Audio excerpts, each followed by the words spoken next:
Hi hello everyone, welcome to our channel. ఓం శ్రీ మాత్రే నమః. ఓం నమ శివాయ. ఓం నమో నారాయణాయ. కార్తీక పురాణం 2వ రోజు పారాయణం. నిన్నటి రోజున వశిష్ఠుల వారు జనక మహారాజుకు కార్తీక మాసం యొక్క గొప్పతనాన్ని మరియు కార్తీక వ్రత ఉత్కృష్టతను వివరిస్తున్నారు. వశిష్ఠుల వారు మరలా వివరించసాగారు. జనక మహారాజా, ఈ వ్రతాన్ని విన్నంత మాత్రం చేత సర్వ పాపాలు నశిస్తాయన్న నగ్న సత్యాన్ని గ్రహించి శ్రద్ధగా ఆలకించు. కార్తీక మాసంలో శివప్రీతిగా సోమవార వ్రతాన్ని ఆచరించే వారి ఎవరైనా సరే కైలాసాన్ని చేరుకుంటారు. కార్తీక మాసంలో వచ్చే సోమవారాలలో ఏ ఒక్క సోమవారం నాడైనా స్నాన జపాదులను ఆచరిస్తే 1000 అశ్వమేధ యాగాల ఫలాన్ని పొందుతాడు. సోమవార వ్రతం మొత్తం 6 విధాలు. ఆ 6 రకాల వ్రతాల గురించి చెప్తాను, వినండి. ఉపవాసం. కార్తీక సోమవారం నాడు పగలంతా భోజనం చేయకుండా ఉపవాసంతో గడిపి సాయంత్రపు వేళ శివాభిషేకము చేసి నక్షత్రాలను దర్శించుకొని తులసీ తీర్థం మాత్రమే సేవించాలి. మర్నాటి ఉదయమే యథావిధిగా స్నానపానాదులు అనంతరం శివాభిషేకం చేసి నైవేద్యం ఇచ్చి మధ్యాహ్నం వేళ భోజనం చేయాలి. 2వది ఏకభుక్తం. పై విధంగా చేయడం సాధ్యం కాని వారు ఉదయం యథాప్రకారంగా స్థాన దాన జపాలను చేసి మధ్యాహ్నము భోజనం చేసి రాత్రి భోజనానికి బదులుగా శైవ తీర్థాన్ని లేదా తులసి తీర్థాన్ని ఏదైనా ఒకటి స్వీకరించాలి. 3వది నక్తం. పగలంతా ఉపవాసంతో గడిపి రాత్రి నక్షత్ర దర్శనం చేసుకున్న తర్వాత భోజనం చేయవచ్చును. దీనిని నక్తం అంటారు. 4వది అయాచితనం. తమంతట తాము భోజనం కొరకు ప్రయత్నించకుండా ఎవరైనా పిలిచి భోజనం పెడితే మాత్రం భోజనం చేయవచ్చు. దీనిని అయాచితం అని అంటారు. 5వది స్థానం. పైన చెప్పిన 4 విధాలలో ఏ ఒక్కటి చేయగలిగిన శక్తి లేని వారు ఉదయం స్నానము, జపము, తపము ఇలా చేస్తే ఫలితం లభిస్తుంది. 6వది తిలాదానము. మంత్ర జప విధులు ఏమీ తెలియని వారు కార్తీక సోమవారం నాడు నువ్వులు దానం చేసిన కార్తీక వ్రత పుణ్య ఫలితం లభిస్తుంది. ఈ 6 పద్ధతుల్లో ఏ ఒక్కదాన్ని ఆచరించినా కార్తీక సోమవార వ్రతం చేసినట్లే అవుతుంది. కానీ తెలుసుంది కూడా ఏ ఒక్క దాన్ని కూడా ఆచరించని వాళ్ళు 8 యుగాల పాటు కుంభీపాక రౌరవాది నరకాలను పొందుతారు. ఈ వ్రతాచరణం వలన అనాథలు, స్త్రీలు కూడా విష్ణు సాయుధ్యాన్ని పొందుతారు.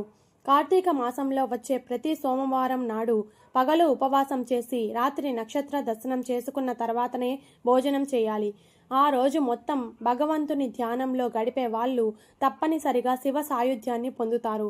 సోమవార వ్రతాన్ని ఆచరించే వాళ్ళు నమక చమక సహితంగా శివాభిషేకం చేస్తే మహాపుణ్యం లభిస్తుంది. ఈ సోమవార వ్రత ఫలాన్ని వివరించే ఒక ఇతిహాసాన్ని చెప్తాను, వినండి. నిష్ణూరి కథ.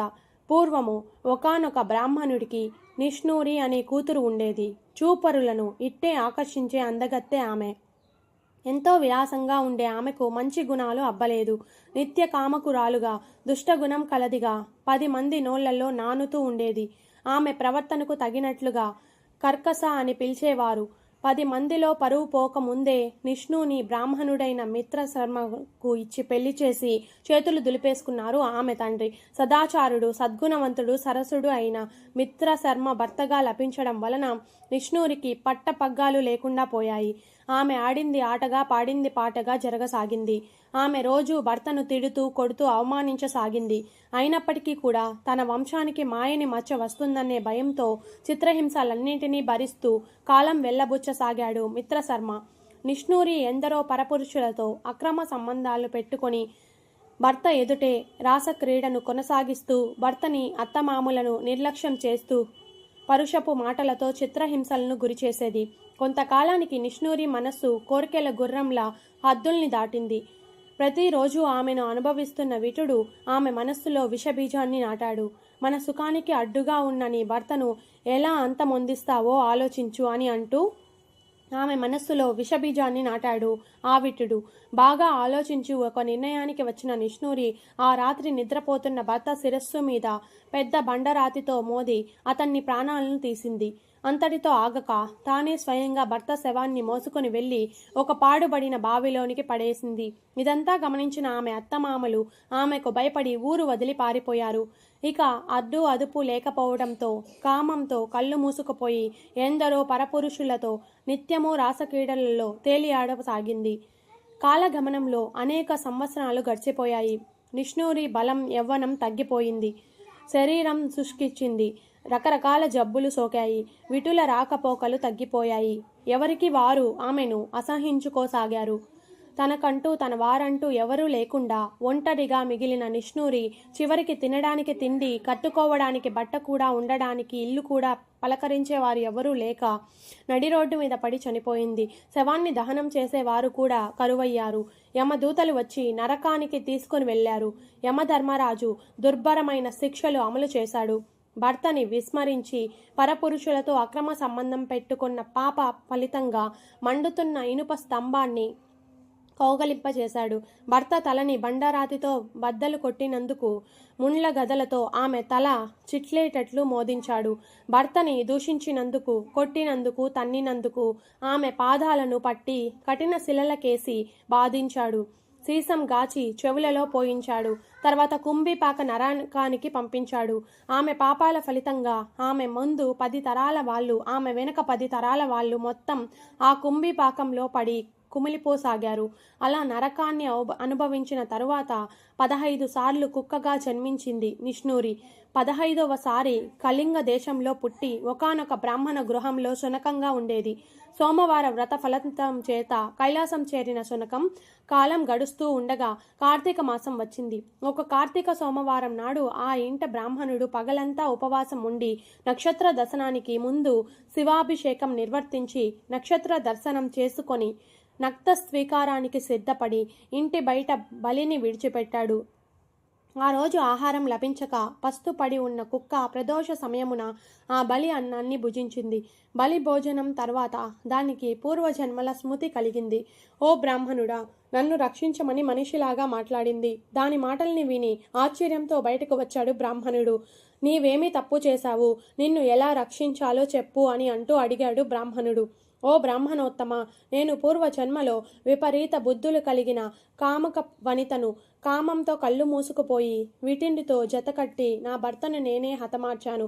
బ్రాహ్మణ వంశానికి తీరని మచ్చను మిగిల్చిన వనితను. నా పాప ఫలితంగా అనేక సంవత్సరాలు నరకంలో చిత్రహింసలను గురి అయ్యి ఈ భూమి మీద 14 సార్లు కుక్కగా జన్మించాను. తిరిగి 15వ సారి కూడా కుక్కగా జన్మించి నీ ఇంట ఉన్నాను. ఉన్నట్టుండి నాకు పూర్వజన్మ జ్ఞానం ఎలా వచ్చిందో అర్థం కావటం లేదు. దయచేసి కారణం ఏమిటో తెలియపరచండి మహానుభావ అని అంటూ వేడుకుంది ఆ శునకం. తన దివ్యమైన దృష్టితో కుక్క యొక్క పూర్వజన్మని పూర్తిగా తెలుసుకున్నాడు ఆ బ్రాహ్మణుడు. ఓ శునకమా, నీ పూర్వజన్మ వృత్తాంతం అంతా అర్థమైంది. నీవు ఈ కార్తీక సోమవారం నాడు ప్రదోష వేళ వరకు పస్తుపడి ఉండి నాచే విడువబడిన బలి అన్నాన్ని తినడం వలన నీకు ఇలా పూర్వజన్మ అనేది జ్ఞానం కలిగింది అని చెప్పాడు బ్రాహ్మణుడు. ఓ మహానుభావ, నాకు మోక్ష మార్గం చూపు స్వామి అని అంటూ తిరిగి వేడుకుంది. దయామయుడైన ఆ బ్రాహ్మణోత్తడు వెంటనే స్పందించి తాను చేసిన అనేకానేక కార్తీక సోమవార వ్రతాలలో ఒక సోమవారం నాటి ఫలాన్ని ఆ కుక్కకి దారపోశాడు.